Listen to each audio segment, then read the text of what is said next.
Lulutuin po natin ngayon ay grilled langka with sweet corn and sweet potato fries. Ngayon ay ikakat natin siya ng parang pork chop ang size niya. Medyo makapal.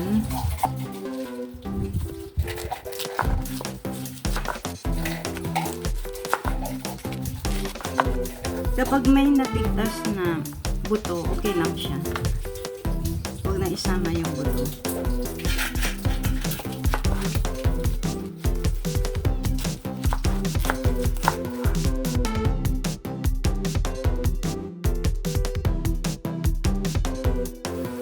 Ngayon ay pakukuluan na natin yung ating langka.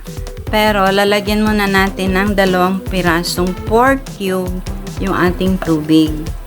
And then lalagyan natin siya ng paminta.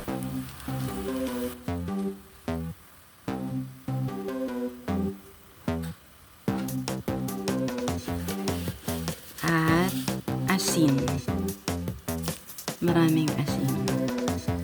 2 kutsara ng asin. Kasi malakas mag-absorb ng lasa yung ating langka. So, kahit hindi pa man siya kumukulo, ay pwede na nating ilagay yung ating langka. Sorry. Ibuboil lang natin siya ng mga 10 to 15 minutes. Depende po sa langka na nabili natin. Meron kasing langka na medyo matigas. Merong langka na madali lang siyang lumambot. Ayan.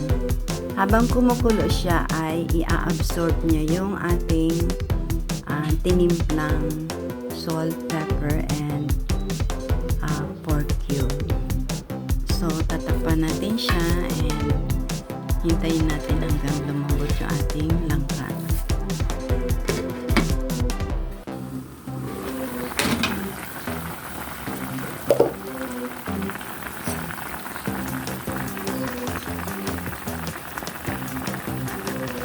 Ayan, malambot na po yung ating langka at i-drain na natin siya. Ito na po yung ating panimpla sa ating pangbababara ng ating langka. Meron tayong ketchup, tomato sauce. Yung ito po yung pinaglagaan ng langka. Nag-save ako ng 1/2 cup. Minced na bawang, paminta, toyo. So, paghahalo-haluin natin sila and then saka natin i-marinate yung ating langka. Okay, simulan na natin siya paghalo-haluin. Ayan, ketchup. Yung ating tomato sauce. Bawang. At toyo. Kapag nahalo na natin ay marinate na natin yung ating langka.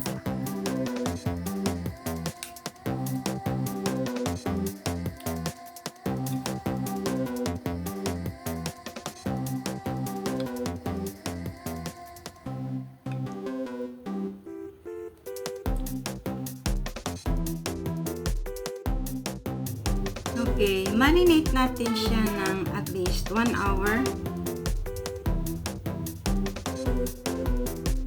Ngayon ay i-grill na natin yung ating marinated na langka.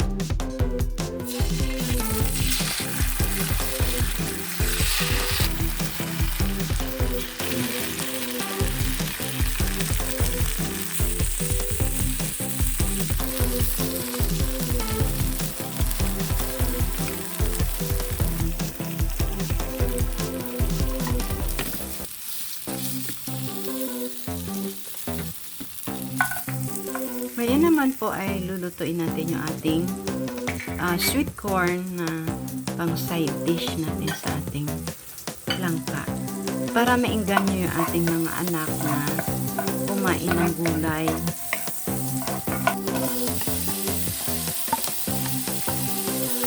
Ito po ay fresh corn. Hindi siya galing sa lata. Mas mainam po yung fresh na sweet corn sa halip na yung sa dilata. So, lagyan natin ng konting asin at konting paminta.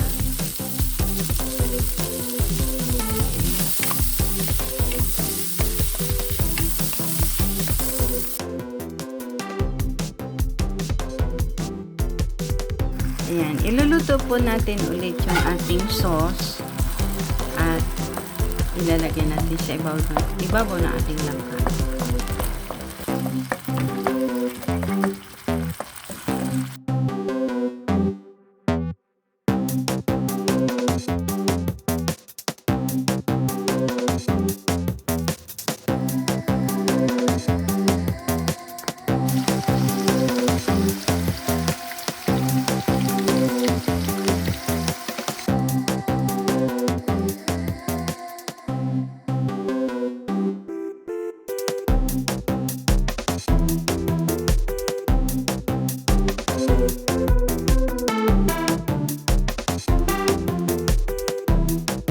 Thanks for watching.